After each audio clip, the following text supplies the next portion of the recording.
Starting with the new topic, that is sex determination in human being, birds and bees. Okay. So first we are starting with the sex determination in human being. Easy. You already know. Just we have to revise it. Okay. So let's start. Mechanism is XY type.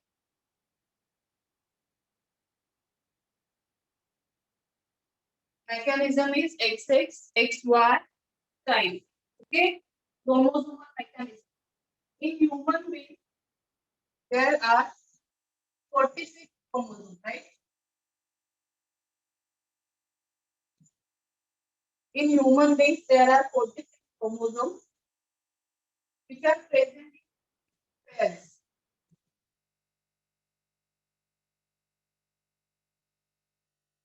In which 22 pairs are autosomes,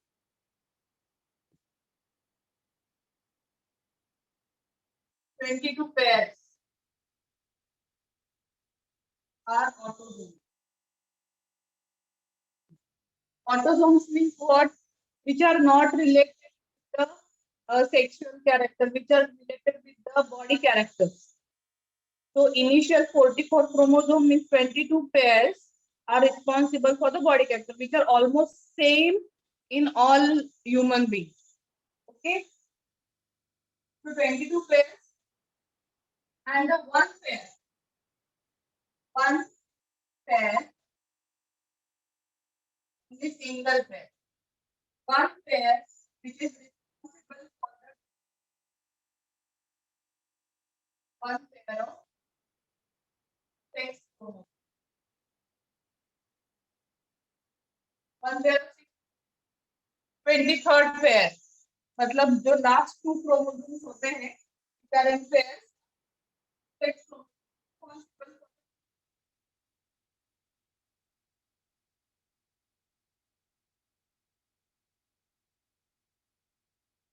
whether male or female. Okay, whether male or female, for that there is a one pair of chromosome.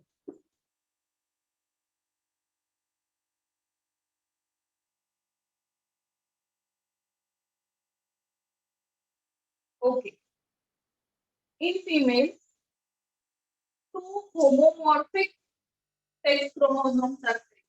Female X, similar chromosome X.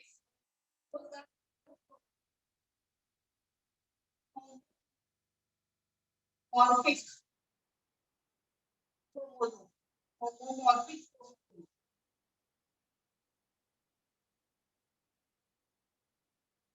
Similar chromosome. In female, both the chromosomes are similar, therefore called as homomorphic. So female are called as homomorphic. Why? Because they are having two X chromosomes. Okay. In male, there are different. So the last pair में अलग-अलग एक X है, दूसरा Y है. Therefore, males are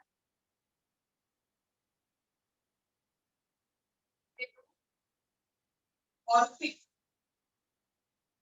Males having hetero. Ma'am आप हाँ अभयराज बोलो.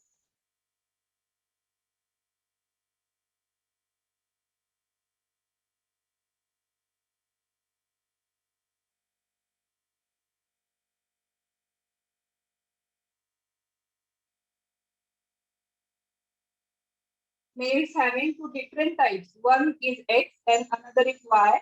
So called as heteromorphic chromosomes. Heteromorphic sex chromosomes. Thus, female is the karyotype. Female having 44 autosomes plus XX. Okay? XX, 6 chromosomes. Male, 44 autosomes plus X and Y are the two sex chromosomes. Okay? Noted हो गया, लिखिए। XXXY mechanism. Total 46 chromosomes which are present in pair, so 23 pairs, in which 22 pairs are called autosomes. Autosomes matlab responsible for the body character other than sex determination. And one pair is there which is responsible for sex determination, whether that human being is male or female. So for that determination, there are pair of sex chromosomes. अगर female है तो female में दो x chromosome होते हैं और mail है एक एक्स एक वाई। तो मेल फीमेल आर कॉल्ड होमो। होमो मतलब सिमिलर, दोनों ही क्रोमोसोम सेम है, एक्स है दूसरा भी एक्स है, तो होमो मतलब सिमिलर। मॉर्फोलॉजी दोनों ही क्रोमोसोम की सेम है, इसीलिए होमोमॉर्फिक क्रोमोसोम। जो मेल्स होते हैं उनमें एक एक्स है दूसरा वाई है, दोनों की मॉर्फोलॉजी अलग है, heteromorphic. In males, there are two different type of sex chromosome. One is X, another is Y, so called heteromorphic chromosome. Okay, ये हो गया। नेक्स्ट देखिए, बोर्ड क्लियर करूं।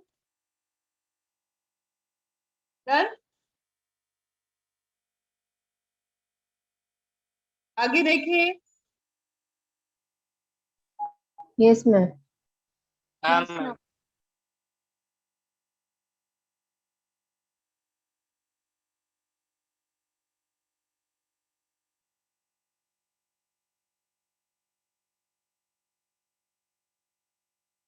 Next, mechanism of sex mechanism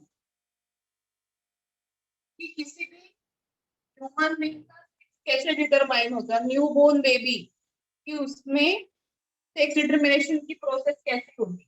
okay, during gamete formation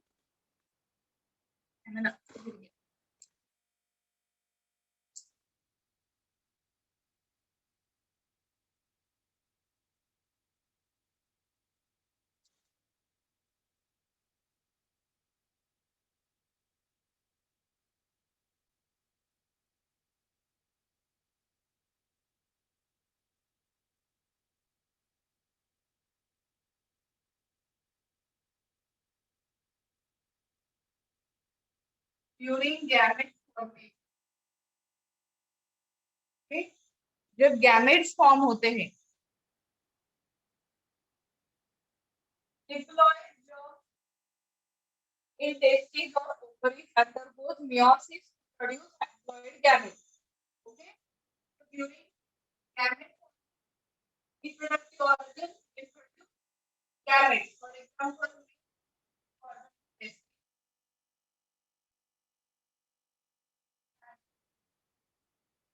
diploid germ cells. Okay, अब ये जो है वो रिप्रोडक्शन में अभी इस चैप्टर में आपको दिया है, testis will produce male germ cells, diploid male germ cell. अभी जो नेक्स्ट हम देखेंगे रिप्रोडक्शन, तो उसमें आपको एग्जैक्टली नाम भी पता होने चाहिए कि एग्जैक्टली जर्म सेल का नाम क्या है। तो स्पर्मेटोगोनियम, स्पर्मेटोगोनियम जो सेल्स होते हैं वो डिप्लॉयड होते हैं। यहाँ पे spermatogonium, these are the diploid cells. Each cell will undergo meiosis. meiosis मतलब फ्रैक्शनल सेल डिवीजन। और फिर जब स्पर्मेटोगोनियम जो कि टेस्टिस में प्रेजेंट होते हैं, जब उसमें meiosis होगा तो they will produce one cell, one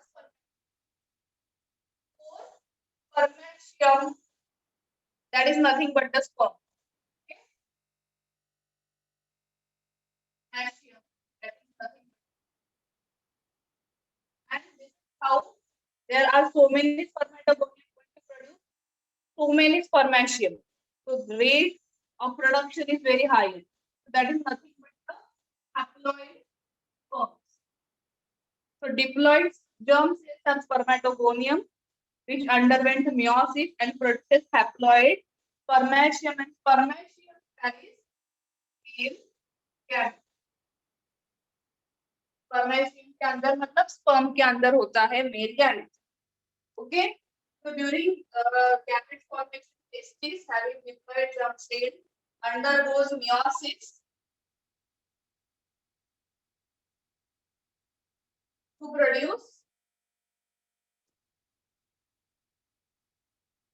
to produce germ cell, produce haploid gametes. Haploid male gamete, and the ovary is the female organ. Ovary having diploid germ cell. अब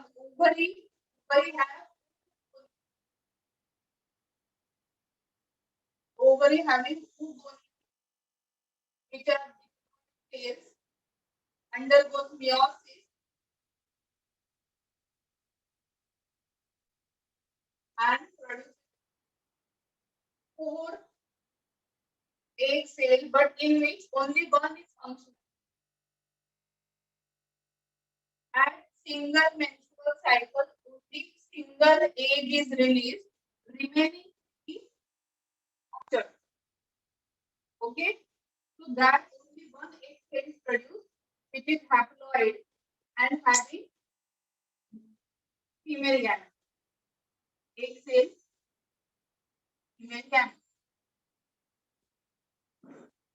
Okay, so ovary having diploid germ undergoes meiosis to produce haploid female gamete.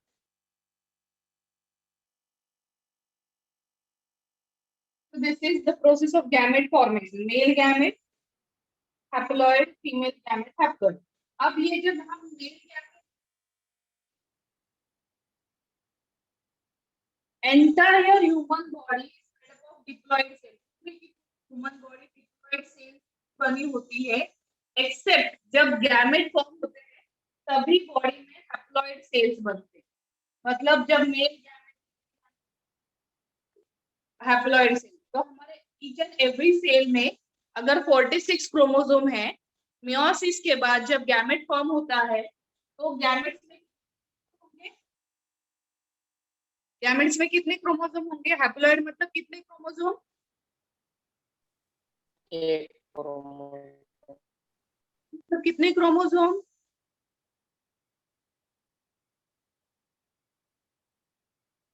मेरी आवाज नहीं आ रही है ठीक से। खुशी क्या हुआ?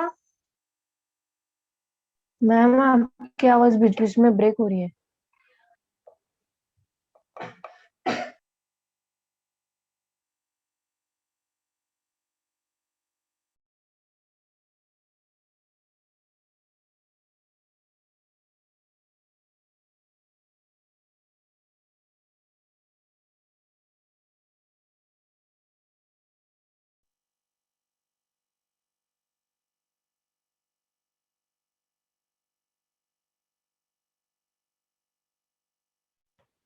ओके, अब आवाज क्लियर है मेरी? Yes ma'am. Okay, so my question was how many chromosomes are there in a gamete, male or female? How many chromosomes are there in gamete, whether it is male or female gamete? Chromosome number क्या होता है gametes का? Yes, बताओ, चलो, इतना time क्यों लग रहा है? मियोसिस के बाद कितने क्रोमोसोम्स एंटर करेंगे? डिप्लॉइड मतलब कितने क्रोमोसोम्स है सेल में? 2। नहीं। कोई और कोशिश करो। Abhayraj, we are diploid organism, means we have 46 chromosome. Meiosis के बाद क्या होता है? मियोसिस के बाद जब गैमेट बनते हैं तो गैमेट में कितने क्रोमोसोम एंटर करेंगे? Abhayraj, you try, come on fast. बहुत बार मैं बता चुकी हूँ, कितने क्रोमोसोम होने चाहिए?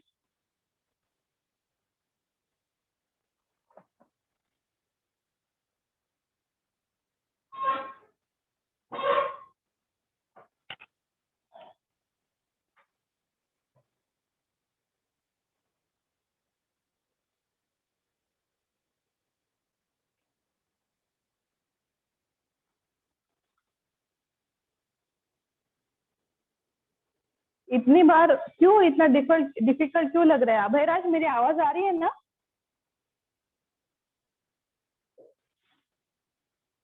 अभयराज मेरी आवाज आ रही है आपको? मैम आपकी आवाज ब्रेक हो रहा। अब now I am wearing headphone, अभी तो एटलीस्ट क्लियर आनी चाहिए आवाज। मैम क्या क्वेश्चन है? क्वेश्चन है गैमेट्स में कितने क्रोमोसोम्स होते हैं?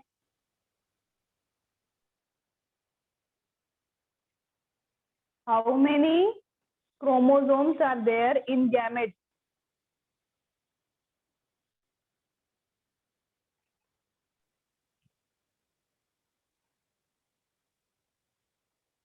गैमेट में हाँ 23 पेयर। 23 पेयर्स नहीं, 23 एंड 23 पेयर्स मतलब 46 होते हैं डिप्लॉयड सेल में, मतलब ह्यूमन बीइंग के कौन से भी बॉडी सेल में 46 क्रोमोसोम होते हैं, मतलब 23 और 23। जब गैमेट्स बनते हैं तो उसके हाफ क्रोमोसोम। मियोसिस क्या है? Meiosis is a reductional cell division ना। मियोसिस क्या होता है? रिडक्शनल सेल डिवीजन है, मतलब क्रोमोसोम नंबर हाफ हो जाता है जब मियोसिस होता है, तो क्रोमोसोम नंबर हाफ होता है। आपको पता है बहुत अच्छे से, हमने बहुत बार इसके बारे में रिवाइज भी किया है ना। तो अगर 46 है तो यहाँ पे 23। ठीक है, फिर से एक बार कर लेंगे, कोई बात नहीं। ठीक है, तो क्या देख रहे थे हम? Ovary having diploid germ cell to produce haploid feel gamete. तो ओवरी फीमेल रिप्रोडक्टिव ऑर्गन है जो फीमेल गैमेट्स बनाएंगे। टेस्टिस मेल रिप्रोडक्टिव ऑर्गन है, they will produce male gamete. After meiosis cell division कौन सी है? मियोसिस। अब जो ह्यूमन मेल्स है, human male are heterogametic. Human males are heterogametic. Why heterogametic? Why human males are heterogametic? Hetero मतलब different, gametes different gametes. Ma'am उनका जो last पे रहता है वो अलग है, हाँ एक एक्स क्रोमोसोम एक वाई क्रोमोसोम है। हाँ राइट। तो क्या होगा, कुछ गैमेट्स में एक्स क्रोमोसोम जाएगा, कुछ गैमेट्स में वाई क्रोमोसोम एंटर करेगा। So they produce two different types of gametes, one having X chromosome, another having Y chromosome. तो एक गैमेट में अगर 22 X क्रोमोसोम गए तो दूसरे गैमेट में 22 Y क्रोमोसोम। तो male produce two different types of gametes, one having X chromosome, another having Y chromosome. So therefore males are heterogametic because they are having X and Y chromosome as a sex chromosome. Okay, so heterogametic का reason क्या है? Two types of sperms,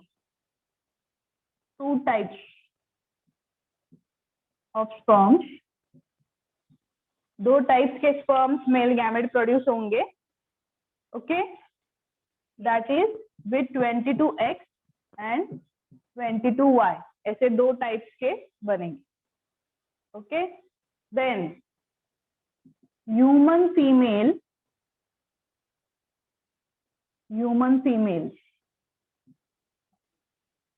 females are homogametic.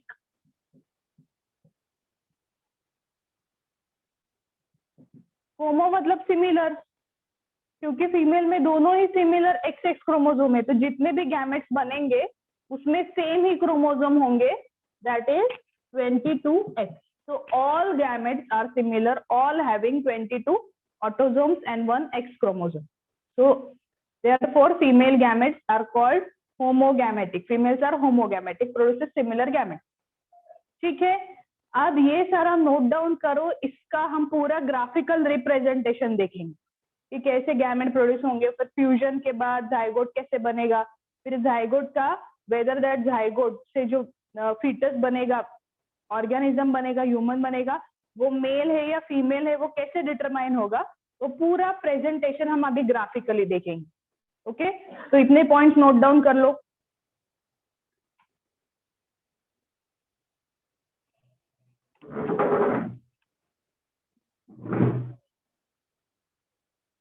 In human beings, sex determination mechanism during gamete formation, testis having diploid germ cells undergoes meiosis to produce haploid male gamete. Ovary having diploid germ cell to produce haploid female gametes.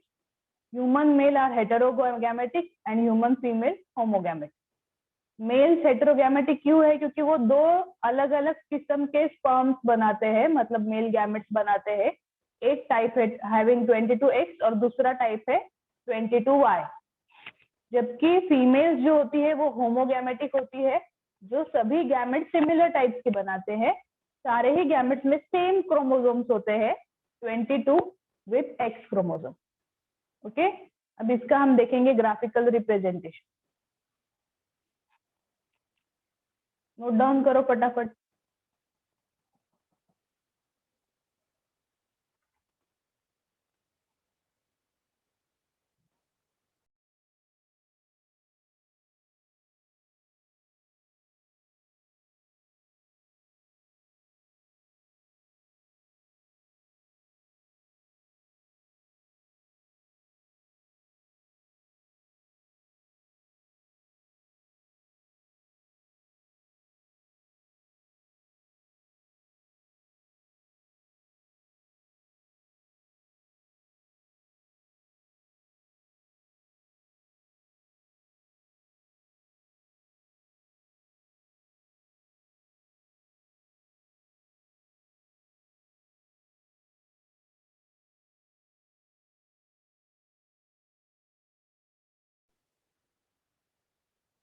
Father or human male and mother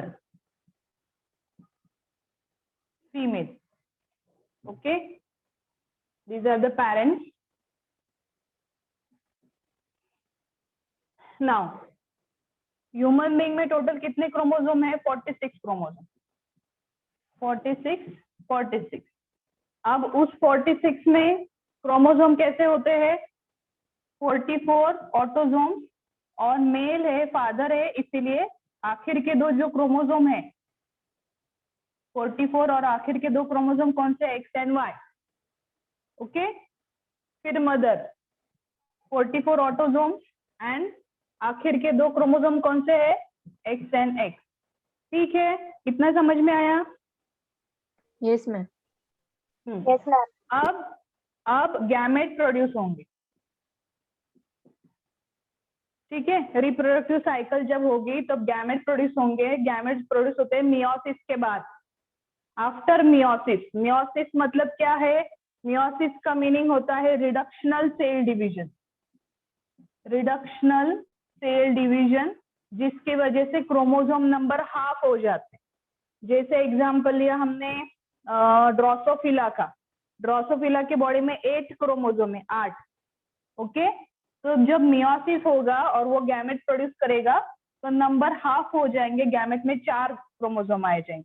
तो meiosis में हमेशा याद रखो half, chromosome number half हो जाता है। जब gamete reproduction के लिए गैमेट प्रोड्यूस होते हैं, male gamete, female gamete, male cell, female cell, तो वो कैसे बनते हैं? इस तरह से। ये एक सेल है, डिप्लॉयड सेल है। ओके, वो सेल डिवाइड हुई, डिवाइड होने के बाद उससे 4 नए सेल्स बनते। कितने? 4। मैंने ये 11th में पढ़ा है और मैंने बार बार बताया है कि प्लीज ये अच्छे से लर्न करो। 12th में बहुत इसके आगे रिलेटेड टॉपिक्स है। तो ये डिप्लॉयड सेल है। अब यहाँ पे एग्जांपल लिया ह्यूमन का, 46 है, तो ये डिवाइड हुआ सेल एक डिप्लॉयड सेल है। 2n मतलब डिप्लॉयड ह्यूमन सेल। तो मियोटिक डिवीजन हुई, मियोसिस 1, मियोसिस 2, और पूरा मियोसिस जब कंप्लीट हो जाएगा तो इस सेल से कितने नए सेल बनेंगे? 4। मतलब यहाँ पे एग्जांपल ले लो कि 4 नए गैमेट्स बने, मेल या फिर फीमेल कोई भी ले लो, तो ये गैमेट्स बने। और मियोसिस के बाद एक सेल से 4 नए सेल्स बनते हैं और हर एक सेल में क्रोमोसोम जो है वो ओरिजिनल सेल से हाफ हो जाता है। मतलब हर एक सेल में कितने क्रोमोसोम जाएंगे? 23, 23. Yes, thank you. 23, 23, 23, 23, मतलब ये डिप्लॉयड बन गया। Haploid, haploid, haploid, haploid. Half number n का डबल होता है 2n, 2n का हाफ होता है n, तो 46 का हाफ हुआ 23। दूसरा एग्जांपल, 10 क्रोमोसोम है, 2n इज 10। एक डिप्लॉयड ऑर्गेनिज्म है, उसमें 10 क्रोमोसोम, ठीक है, उसमें गैमेट फॉर्म हुआ। प्लांट है, उस प्लांट में डिप्लॉयड सेल में ले लो आप microspore mother cell, diploid cell, उससे 4 नए सेल बनेंगे, मतलब 4 नए पोलन ग्रेन बने। तो 4 नए सेल बने एक मदर सेल से, तो हर एक सेल में, हर एक गैमेट में कितने क्रोमोसोम जाने चाहिए? हरदेव आप बताओ, हरदेव। अगर डिप्लॉयड नंबर 10 है तो मियोसिस के बाद हर एक सेल में कितना नंबर जाना चाहिए?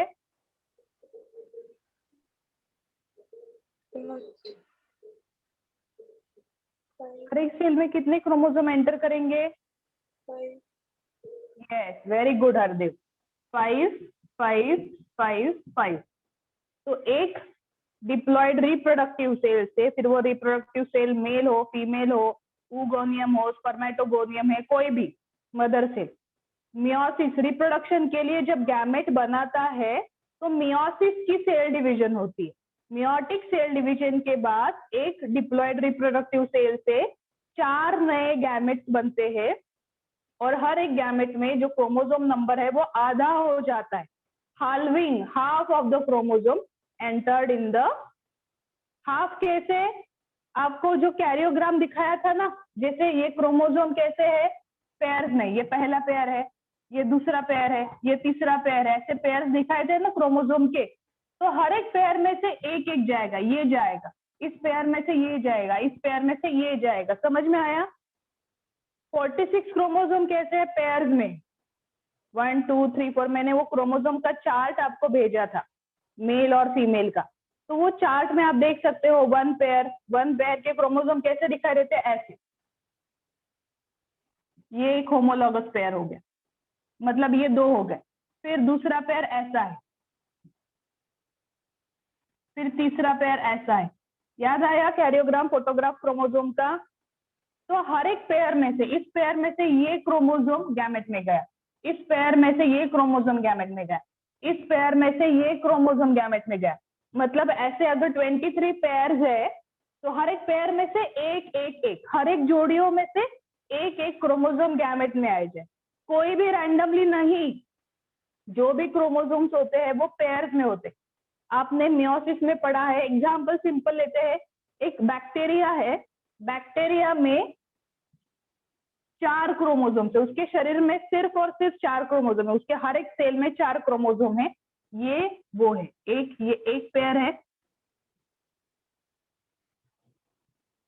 ये दूसरा पेयर है, ये तीसरा पेयर है, और ये चौथा पेयर है।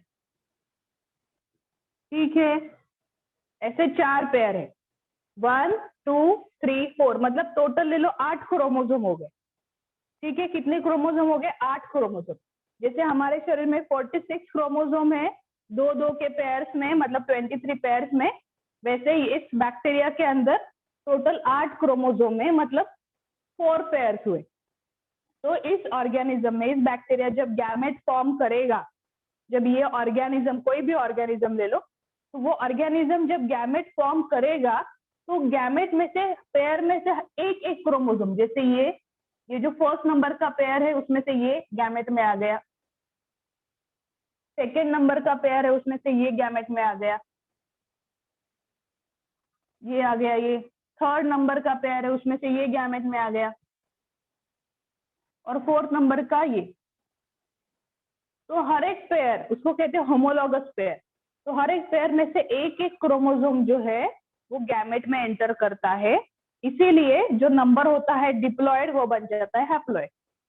डिप्लॉयड नंबर कौन सा है? यहाँ पे 8 है, तो 8 में से आ गए 4। कैसे? हर एक पेयर में से एक।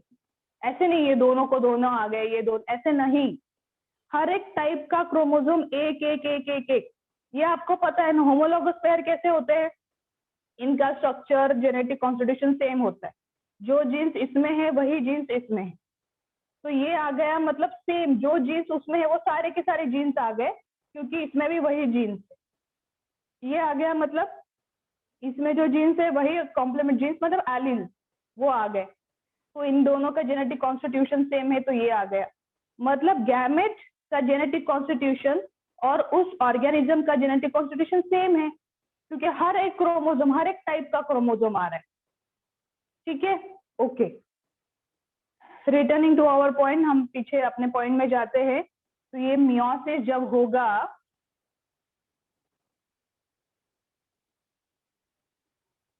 ये कॉन्सेप्ट क्लियर होना बहुत जरूरी है।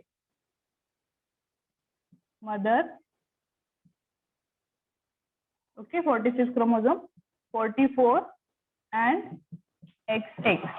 ठीक है, अब गैमेट्स फॉर्म होंगे, तो हर एक पेयर में से एक एक क्रोमोसोम, फर्स्ट पेयर एक, दूसरा पेयर ऐसे ऐसे 46 क्रोमोसोम है ना, तो 23 पेयर से हर एक पेयर में से एक एक आ गया।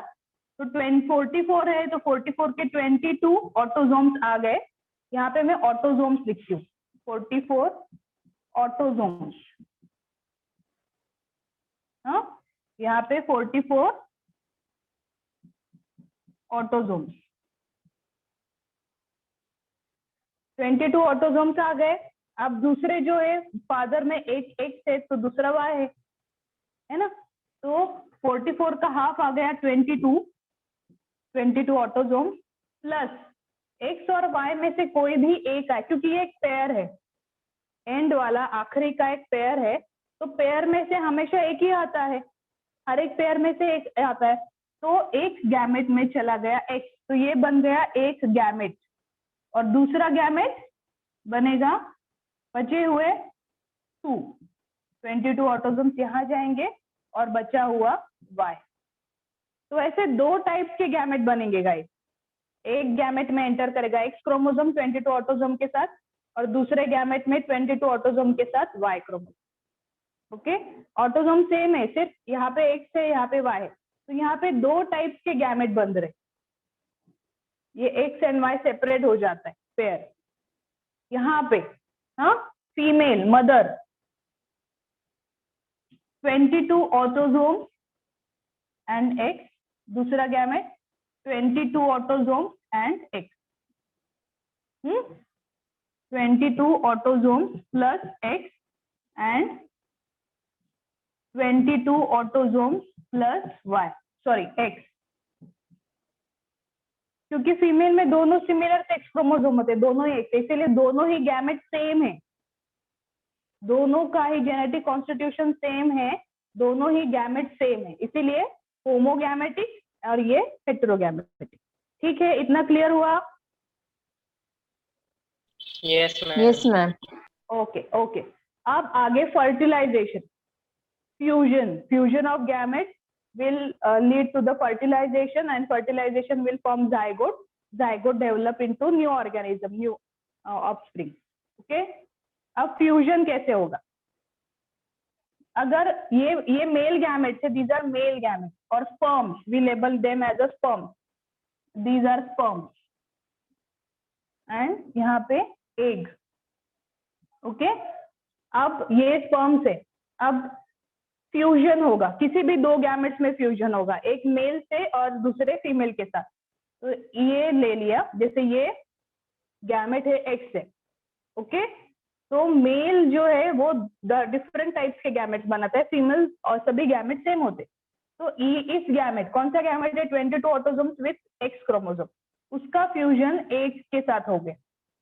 ओके, फिर दूसरा गैमेट है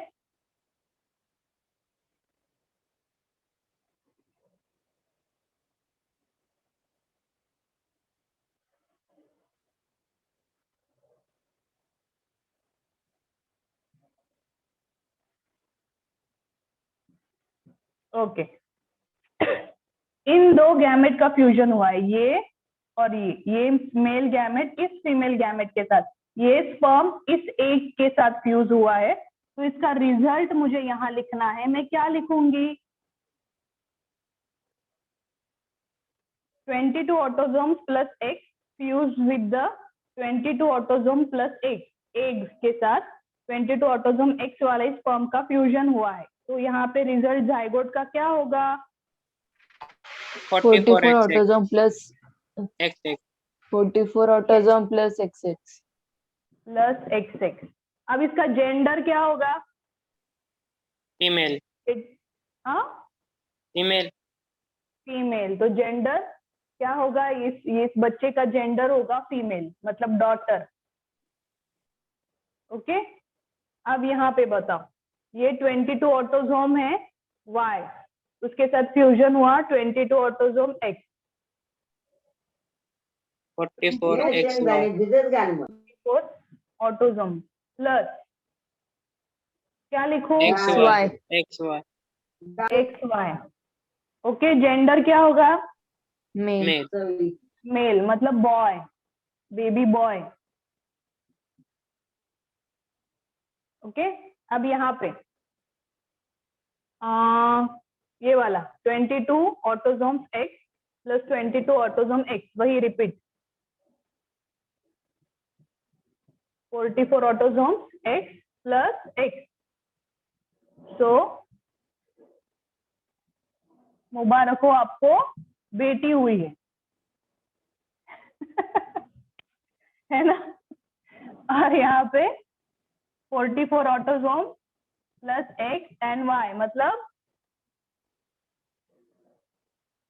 जाइगोट। जेंडर कौन सा होगा? Mail mail. मुबारक हो, आपको लड़का हुआ है। ठीक है, समझ में आया? Yes ma'am Okay, now tell me, in male and female, who is responsible for the sex determination of child? Male Male. Father is responsible for the sex of the determination, मतलब होने वाला बच्चा लड़का है या लड़की है, ये कैसे पता चलता है? Type of sperm.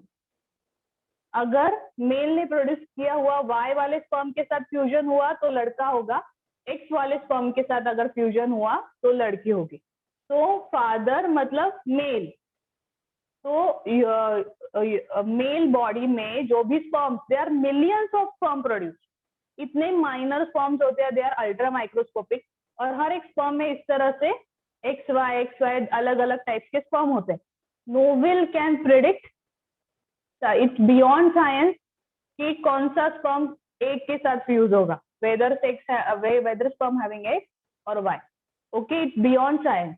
तो जो भी बाय चांस स्पर्म फ्यूज हुआ, that will determine the gender of the child, whether it is a daughter और son. So actually father is responsible for the determination of sex, whether it's a boy or girl. ठीक है? तो यहाँ पे 50% chance होता है सन होने का, मतलब daughter, 50% chance of daughter and 50% chance of son. लड़का होने के 50% चांस, लड़की होने के 50% chance. Okay. During fertilization, if X containing sperm fertilizes the egg having X chromosome, then the resulting offspring having XX chromosome, then it is a female, daughter. If Y containing sperm fertilizes the egg having X chromosome, then the resulting offspring with XY, that is male. Okay? ठीक है? तो इस पे question आता है, this indicate that, इससे क्या पता चलता है? This indicate that the sex of child depends on the type of sperm fertilizing the egg, and thus father is responsible for the sex of the child and not the mother. Chromosomal mechanism of sex determination is called heterogamesis. It may be male heterogamety और female heterogamety. ठीक है? तो इस तरह से फिर वहां पे एक बहुत इंपॉर्टेंट पॉइंट ऐड किया हुआ है, that everyone should know, should realize, should aware of. सबको ये पता होना चाहिए, अवेयरनेस के लिए आपके बुक में ऐड किया है। The medical technique that is developed, अब देखो हमारे भारतीय संस्कृति में कुछ रिलीजन्स ऐसे हैं कि दे कंसिडर, मतलब क्या कहते हैं, male dominancy, there is a male dominancy, कि हमें क्या कहावत है कि हमें हमारे वंश चलाने के लिए लड़का चाहिए एंड ऑल, मेल डोमिनेंसी। तो उसकी वजह से डिस्क्रिमिनेशन होता है in male and female. Now it's not that condition, अभी ऐसे बिल्कुल भी कंडीशन नहीं है, होपफुली कहीं पे भी नहीं है इंडिया में। तो मेल डोमिनेंसी है, मतलब होती थी पहले, डिस्क्रिमिनेशन होता मेल एंड फीमेल में। अगर लड़की पैदा हुई तो उसके साथ डिस्क्रिमिनेशन, या फिर each and every individual have right to live, have right to make their own decisions। तो ये सबको ध्यान में रखते हुए कि ये जो क्या कहते हैं, everyone have right, तो ये राइट के अगेंस्ट जो जाते हैं तो उनके लिए फाइनली गवर्नमेंट ने मतलब बनाए गए हैं ऐसे रूल्स है कि जिसकी वजह से इस तरह का डिस्क्रिमिनेशन ना हो। The medical technique that were develop to detect genetic deformities of foetus. अब मेडिकल साइंस बहुत एडवांस है, मेडिकल साइंस में अलग अलग टेक्निक्स हैं, जैसे सोनोग्राफी है, अलग अलग इन्वेस्टिगेशन की जाती है during the pregnancy, triple marker है, 3D सोनोग्राफी, अलग अलग टेक्निक्स है। तो ये जो टेक्निक्स है मेडिकल साइंस में ड्यूरिंग प्रेगनेंसी जो भी इन्वेस्टिगेशन की जाती है, दैट इन्वेस्टिगेशन क्यों होते हैं कि जो भी फीटस है, नो मैटर इट्स मेल और फीमेल, इट डजंट मैटर, तो जो भी फीटस है that foetus is having proper growth और नॉट, उसकी ग्रोथ जो है वो प्रॉपरली हो रही है या नहीं, ये फाइंड आउट करने के लिए मेडिकल साइंस ने ये अलग अलग टेक्निक्स बनाई। अब इन टेक्निक का इस्तेमाल गलत तरीके से हो रहा है। Okay, the medical technique that were develop to detect genetic deformities, कोई एबनॉर्मेलिटी तो नहीं है, कोई सिंड्रोम तो नहीं है, कोई ऑर्गन डिस्फॉर्मेशन तो नहीं है, ये फाइंड आउट करने के लिए ये टेक्निक है। जो फीटस होता है तो उसकी स्पाइन्स का नंबर काउंट किया जाता है, 1 2 3 4, उससे पता चलता है कि बच्चे की ग्रोथ, हेड सर्कमफरेंस कितना है, एब्डोमेन की लेंथ कितनी है, सब मेजरमेंट करके उसकी प्रॉपर ग्रोथ हो रही है नहीं रेशियो में, हेड का सर्कमफरेंस और बॉडी के लेंथ रेशियो परफेक्ट है, इससे पता चलता है कि बच्चे की ग्रोथ या फिर कोई एबनॉर्मेलिटी तो नहीं है बच्चे से। तो ये फाइंड आउट करने के लिए अलग अलग टेक्निक्स बनाई गई है। Okay, so such techniques are being misused, उनका गलत इस्तेमाल किया जाता है, किसके लिए? To determine that foetus is male और female, to determine the sex of the that fetus, ये लड़का है या लड़की है, ये फाइंड आउट करने के लिए ये इन्वेस्टिगेशन का इस्तेमाल किया जाता है गलत तरीके से। And if it is found that foetus is a girl child, और ऐसे पता चला कि जो फीटस है वो लड़की है, गर्ल चाइल्ड है, गर्ल फीटस है, देन इट इज अबॉर्टेड, तो गलत इस्तेमाल करके फीटस का पता चला लड़की है, उसका अबॉर्शन किया जाता है। That is the against, this is the gross discrimination against the girl child. The Prenatal Diagnostic Technique Regulation and Prevention of Misuse Act called as PNDT, एक एक्ट बनाया गया 1996 में, उस एक्ट का नाम है Prenatal Diagnostic Technique Regulation and Prevention of Misuse Act called as PNDT Act, that is made in 1996। तो ये एक्ट के अगेंस्ट अगर ये कोई लैबोरेटरी ये जो रूल एंड रेगुलेशन है उसका इनवैलिड इस्तेमाल कर रहा है तो दे आर मतलब उनको they are punishable. Okay, and has banned, जो भी उनका मेडिकल लाइसेंस है उससे पूरी तरह से बैन किया जाता है, and they are punishable. So 1996 has banned the use of medical technique for the sex determination. Doctors and their patients who violate this law are punishable and imprisonment and fine. तो उनको prisoner मतलब jail में जाना पड़ सकता है या फिर फाइन भरना पड़ सकता है। द सिलेक्टिव एलिमिनेशन, जानबूझ के selective elimination of the girl child even before the birth, जन्म से पहले ही गर्ल चाइल्ड को एलिमिनेट कर देना, is against the right of equality and life. तो ये इक्वालिटी के अगेंस्ट है। The root cause is the preference of the male child. इसका रीजन क्या है? इसका रीजन ये है कि मेल चाइल्ड को प्रेफरेंस दिया जाता है। The miss use of medical technique has resulted in the reduction of the number of woman. तो उसकी वजह से मेल एंड फीमेल का जो रेशो है वो डिस्टर्ब हो रहा था। The miss use of medical technique has resulted in reduction of number of woman in many parts of country. Sex ratio, mail and female is the sex ratio is the number of female per 1000 males. Male sex ratio क्या होता है? 1000 males के पीछे कितने females हैं? अगर for example percentage निकाला जाता है, for example in a city there are 1000 males, तो 1000 males के पीछे कितने females हैं? That is male and female ratio, sex ratio. Sex ratio is important indicator of gender equality and the status of women in the society. According to 2001 census, census मतलब जो गणना होती है, लोक संख्या गणना, 2001 का जो सेंसस है वो कहलाता है sex ratio in India was 933 female पर 1000 मेल। 1000 मेल्स के पीछे 933 फीमेल्स है। इन महाराष्ट्र, महाराष्ट्र में, ये तो देश का हो गया, महाराष्ट्र में 1000 मेल्स के पीछे, 1000 पुरुषों के पीछे, वहां पे there the rate is 945 and 1000 1991। It comes down, मतलब पहले initially in Maharashtra it was 933, then it becomes 945 to 917। वही केरला में 963 है। तो आप देख सकते हो कि केरला जैसे स्टेट में woman empowerment is good.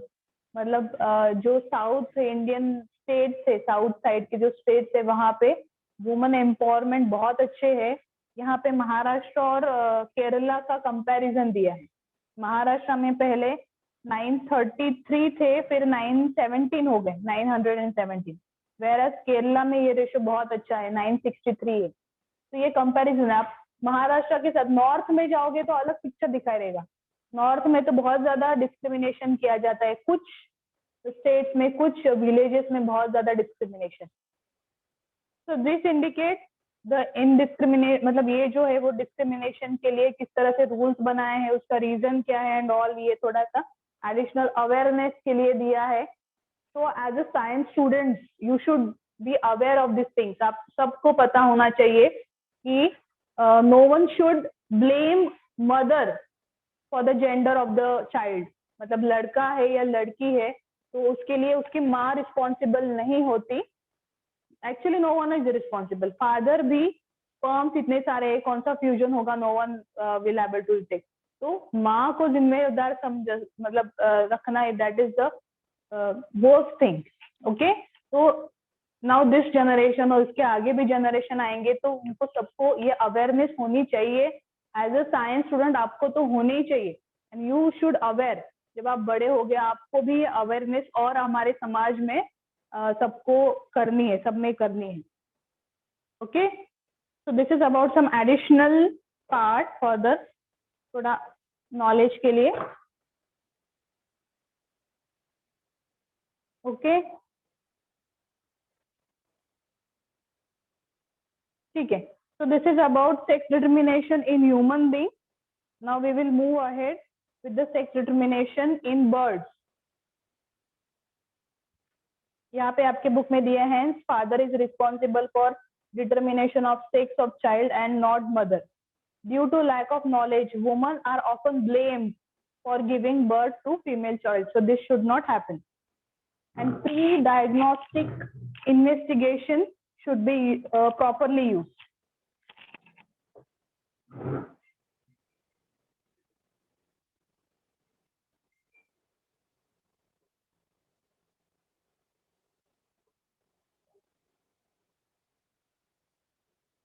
Yes, ma'am. ठीक है, चलो।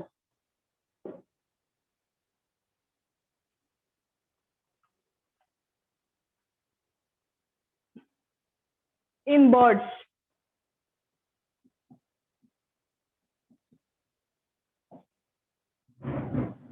Okay, mechanism is ZW ZZ type. Mechanism है ZW ZZ टाइप। ओके, अब mail,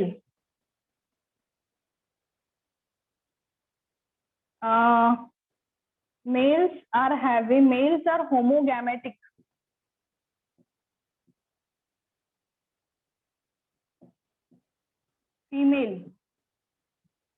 female birds heterogametic।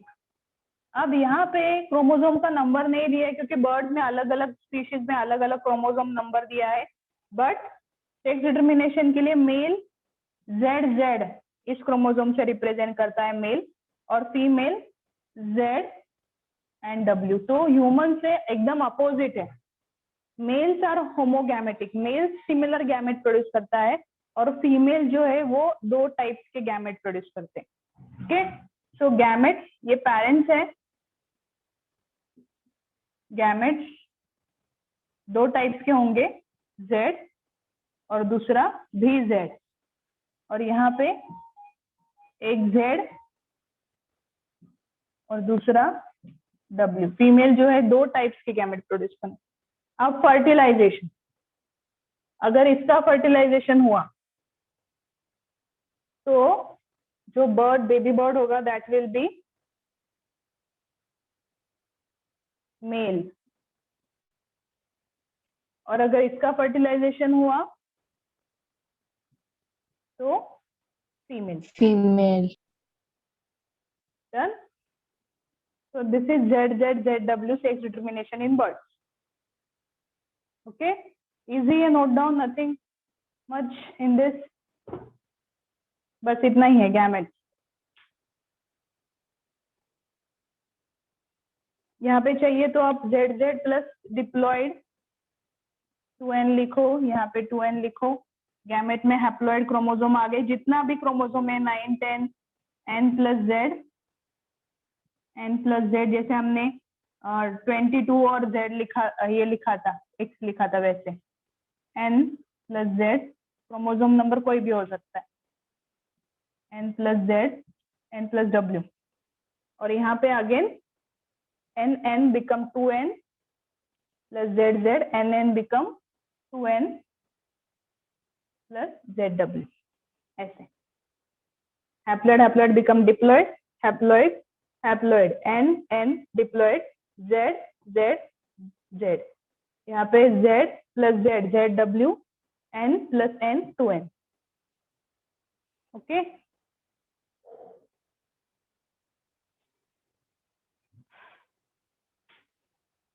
Done. आपकी बुक में दिया है अच्छे से chart.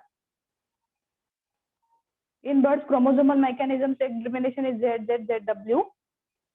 Females are heterogametic, two types of gamete produced by female. Okay, आगे देखें। Yes, ma'am. Okay, now next is honeybees. Honeybee, interesting.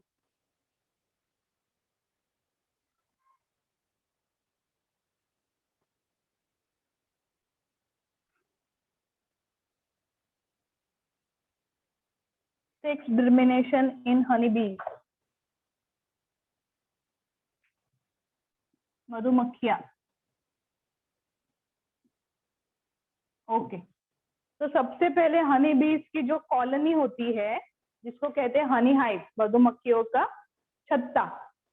तो हनी हाइव्स में अलग अलग टाइप्स की हनी बीज होती है। आपको पता है कौन से टाइप है हनी बीज की? कौन से टाइप्स होती? Queen, worker bees. And queen is female, worker and male male को कहते हैं ड्रोन। अभी ड्रोन सबको वर्ड बहुत अच्छे से पता है, पहले बताना पड़ता था मेल मतलब ड्रोन, है ना।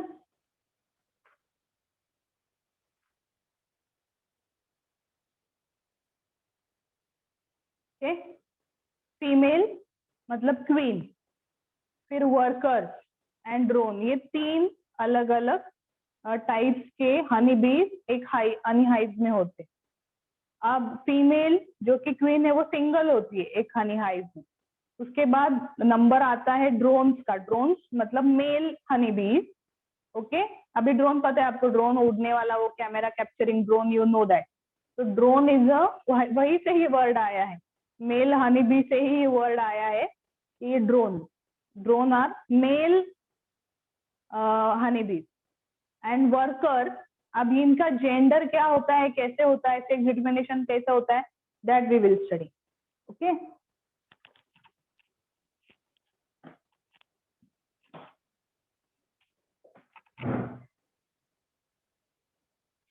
फीमेल, मेल, मेल मतलब drone, female queen, male drone. अभी 2 ही दिखाए मैंने, क्यों, आपको समझ में आएगा। अब इनमें होते हैं 32, टोटल क्रोमोसोम नंबर है 32, उनका डिप्लॉयड नंबर है 32, 2n equal to 32, diploid number होता है 32।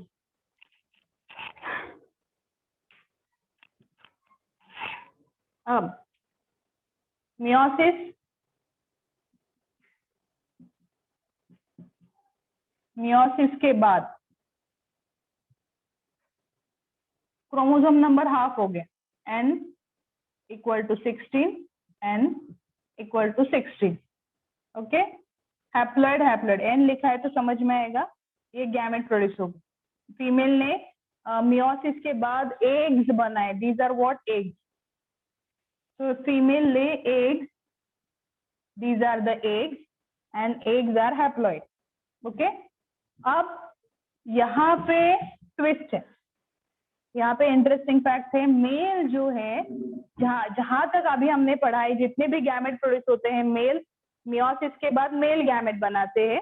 ओके, पर यहाँ पे एक्सेप्शनल केस है, मेल्स आर नॉट, यहाँ पे मुझे ये लिखना है female 2n equal to 32 normal, female है 32 क्रोमोसोम्स है, तो फीमेल ने गैमेट एग्स बनाए ये। अब यहाँ पे एक्सेप्शनल केस है, males are always haploid, male में होते हैं सिर्फ 16 क्रोमोसोम। वो कैसे, अभी समझ में आएगा। Males are always haploid, male are haploid organism, आप समझ लो, मेल जो है वो हैप्लॉइड होती है, फीमेल डिप्लॉइड होती है। अब मेल जो है ऑलरेडी हैप्लॉइड है, तो यहाँ पे मियोसिस नहीं होने वाला, यहाँ पे माइटोसिस होगा। और माइटोसिस मतलब इक्वेशनल सेल डिवीजन, वो जो रिप्रोडक्टिव सेल है वो इक्वेशनली डिवाइड होंगे, मतलब माइटोसिस होगा। तो जितने सारे स्पर्म्स मतलब मेल गैमेट प्रोड्यूस होंगे, that all male gametes will carry 16। Difference क्या है, यहाँ पे 16 क्रोमोसोम मियोसिस से आए हैं, यहाँ पे 16 क्रोमोसोम माइटोसिस से। मतलब यहाँ पे जो डिप्लॉयड सेल थी, बॉडी सेल, उसमें ओरिजिनली 16 क्रोमोसोम ही थे, माइटोसिस से उसके गैमेट में भी 16 आ गए। यहाँ पे मियोसिस से रिडक्शन हुआ, क्रोमोसोम नंबर हाफ हुआ, इसीलिए एग्स में हाफ नंबर, जैसे नॉर्मल प्रोसेस है। ये एबनॉर्मल प्रोसेस है, ये यूनिक प्रोसेस है।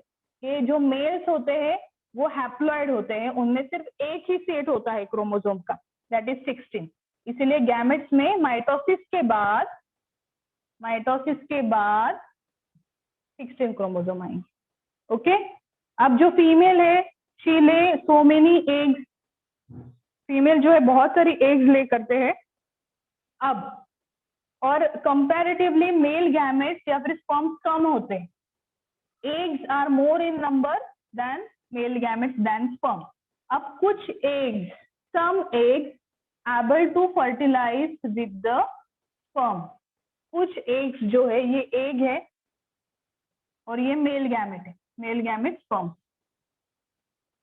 Able to successfully fertilize. Female ने एग्स ले किए, कुछ एग्स जो है सक्सेसफुली स्पर्म के साथ फर्टिलाइज हुए हैं। अब फर्टिलाइजेशन के बाद क्या होगा, n+n बिकम, बताओ, n+n become 2n 2n, 16 + 16 become 32। तो ये बन गया डिप्लॉइड। ओके, अब ये जो एग्स है, these eggs remain unfertilized। यहाँ पे मैं लिख रही हूँ फर्टिलाइजेशन से बने डिप्लॉइड जाइगोट, और यहाँ पे फर्टिलाइज नहीं होते। यहाँ पे ऐसे के ऐसे हैप्लॉइड जो एग्स है वो without fertilization they will form organism. Without fertilisation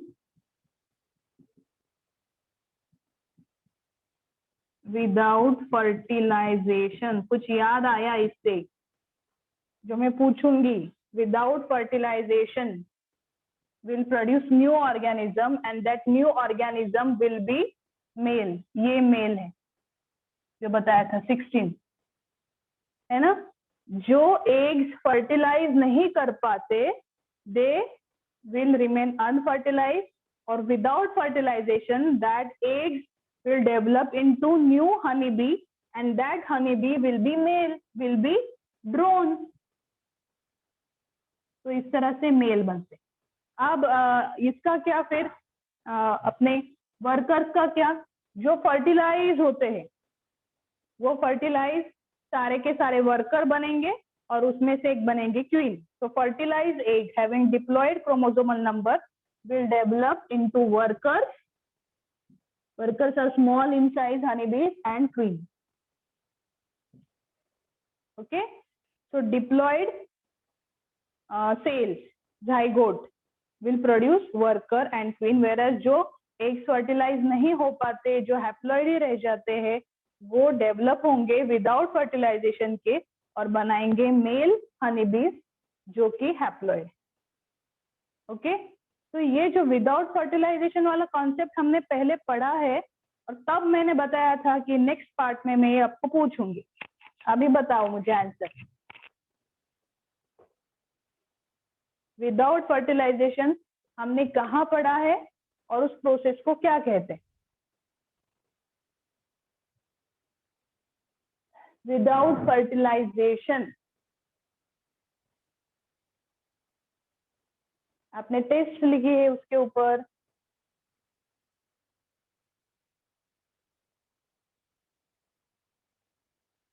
yes,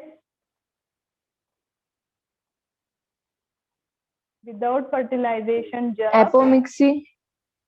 इससे पहले वाला अपोमिक्सी। हाँ, नहीं सुनाई दिया मुझे। अपोमिक्सी से पहले पार्थेनोजेनेसिस। ये आपने बुक से पढ़ा आयशा। मैं पढ़ा चुकी हूँ उसका पूछ रही हूँ। यहाँ पे पार्थेनोजेनेसिस ठीक है, आपने बुक से पढ़ा।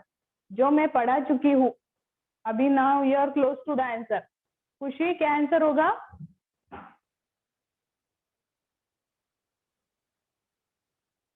अभय राज, अभी इसमें पार्थेनोजेनेसिस से कुछ याद आया? पार्थेनोगार्फी विदाउट फर्टिलाइजेशन। तो हमने जब प्लांट्स में फर्टिलाइजेशन पढ़ा था कि किस तरह से पोलन ग्रेन के 2 male gamete fuses with the female gametophyte के अंदर ओवरी, ओवरी के बाजू में सिनर्जीड, तो फ्यूजन डबल फर्टिलाइजेशन, तो कुछ फिर फर्टिलाइजेशन से जाइगोट, एम्ब्रियो, एम्ब्रियो से फिर फ्रूट। तो जो fruits when some fruits are formed without fertilization, that process is called as parthenocarpy. Carp मतलब फ्रूट, पार्थेनो मतलब फॉल्स, विदाउट फर्टिलाइजेशन। ओके, तो हमने वो पढ़ा। तो यहाँ पे पार्थेनोजेनेसिस, जेनेसिस का मीनिंग है फॉर्मेशन। जेनेसिस मतलब ऑर्गेनोजेनेसिस, ऑर्गन फॉर्मेशन। पार्थेनोजेनेसिस मतलब formation of new organism without fertilization. यहाँ पे कोई फर्टिलाइजेशन नहीं हो रहा है।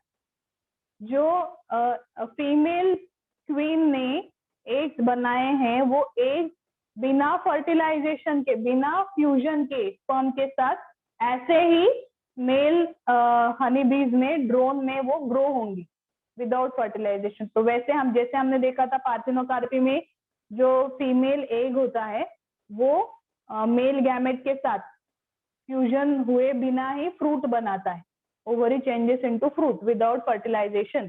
तो वैसे ही एनिमल्स में भी हनी बीज का एग्जाम्पल है, पर इस प्रोसेस को कहते हैं पार्थेनोजेनेसिस। प्रोसेस का नाम क्या है? पार्थेनोजेनेसिस। याद रखो पार्थेनो। हमने पार्ट 1 में प्लांट्स में देखा था पार्थेनोकार्पी, ये हमने बॉटनी में पढ़ा था। जूलॉजी में पार्थेनो, कॉन्सेप्ट सेम है, मीनिंग सेम है, formation of organism without fertilization. अगर एनिमल है तो पार्थेनोजेनेसिस, अगर प्लांट फ्रूट है तो parthenocarpy. Okay, got the point? Yes ma'am. Okay, तो कैसे दिया है देखो। The sex determined by the number of sets of chromosomes received by an individual. कितने क्रोमोसोम एंटर होते हैं? अगर 16 हुए तो हैप्लॉइड ड्रोन होंगे, मेल होंगे। अगर 32 होंगे तो वो वर्कर्स होंगे या फिर क्वीन होंगे। मतलब कैसे होता है एक्चुअली, हनी हाइव्स है तो सारे के सारे जो वर्कर्स होते हैं ना, workers, they are diploid, workers are diploid. In that only one single honeybee feed on the royal jelly, and then that royal, after feeding on that royal jelly, that honeybee become queen, like that. Okay, so sex determined by the number of set of chromosome received by individual. Such type of sex determination is called, इस process को कहते हैं haplodiploid sex determination. Haplodiploid sex determination. The fertilized egg develops, the fertilized eggs develop as a female offspring and may be queen or worker, may be queen or worker. It shows 32 chromosomes. Unfertilized egg develop as a male, male matlab drone, by parthenogenesis. The drones have haploid number, that is 16 number of chromosomes. तो drone produces sperm by mitosis. तो ये haploid है already, तो haploid में तो कभी meiosis possible ही नहीं है, तो इसीलिए ड्रोन जो है वो गैमेट्स मतलब स्पर्म प्रोड्यूस करेगा माइटोसिस से, क्योंकि वो हैप्लॉइड है। हैप्लॉइड सेल में हमेशा माइटोसिस होता है, मियोसिस पॉसिबल नहीं, क्योंकि एक ही सेट है क्रोमोसोम का, वो आगे हाफ नहीं हो सकता। यहाँ पे 2 सेट है, इसीलिए मियोसिस होगा और 2 का हाफ सेट, यहाँ पे 32 का 16 इस तरह। Okay, so this is the sex determination in honey bees. इसको नाम दिया गया है haplodiploid mechanism. Note down, haplodiploid mechanism. यहाँ पे कुछ हैप्लॉइड भी ऑर्गेनिज्म होते हैं, ड्रोन्स, और डिप्लॉयड भी होती है फीमेल एंड मतलब queen and worker, therefore haplodiploid mechanism. Okay,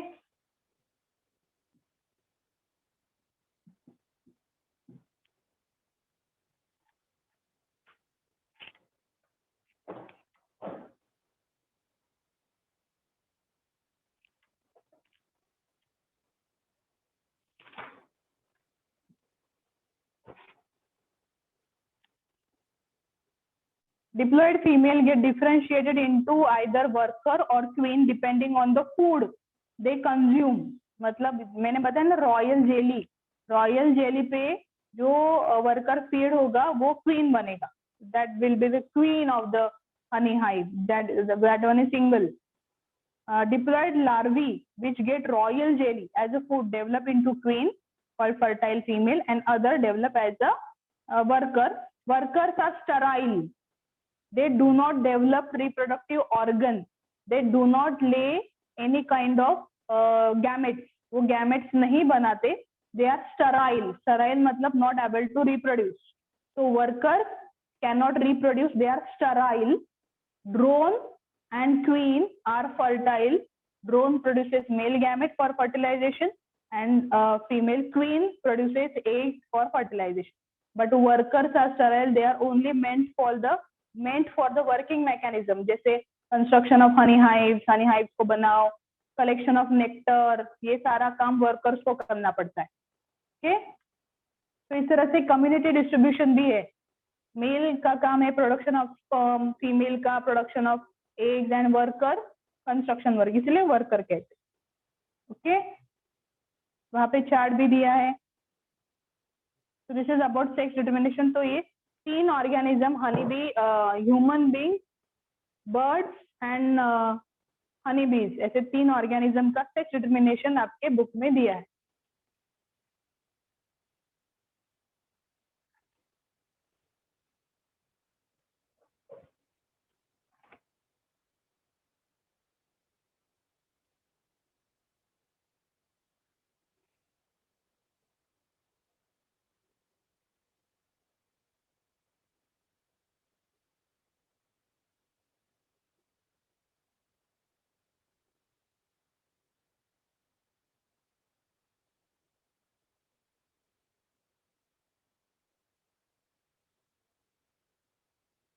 बहुत एक इंटरेस्टिंग एडिशनल फैक्ट दिया है.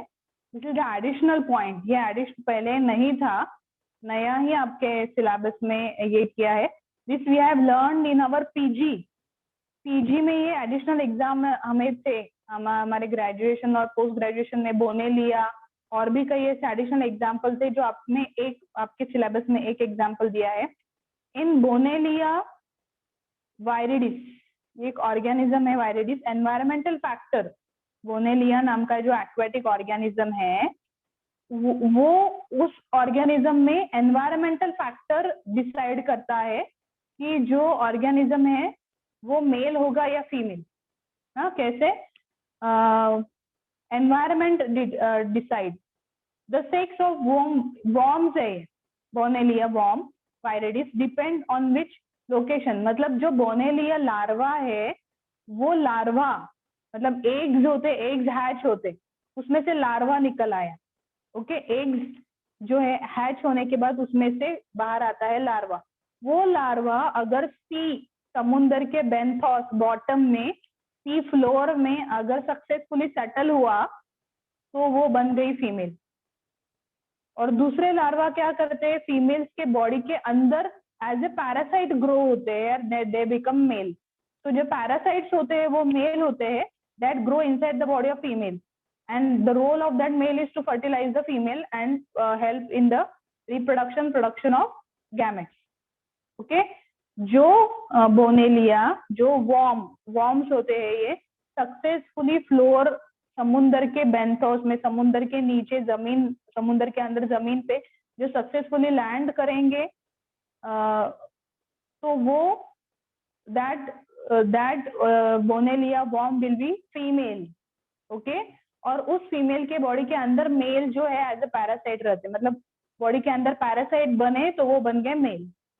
Okay, so when larva lands on the female proboscis, हाँ, जो माउथ सकिंग हमने देखा है ना, वर्म्स का सकिंग माउथ जो होता है उसको कहते हैं proboscis. Lands on the female proboscis, enter the female mouth. It migrates into her uterus and differentiates as a male. Male lives as a parasite in the uterus of female, fertilizing her eggs. तो male female के uterus के अंदर parasite रहता है, female ने जो eggs बनाए हैं उसको फर्टिलाइज करता है. This is a very unusual kind of example of sex determination. Okay, ठीक है, आज के लिए रुक जाए.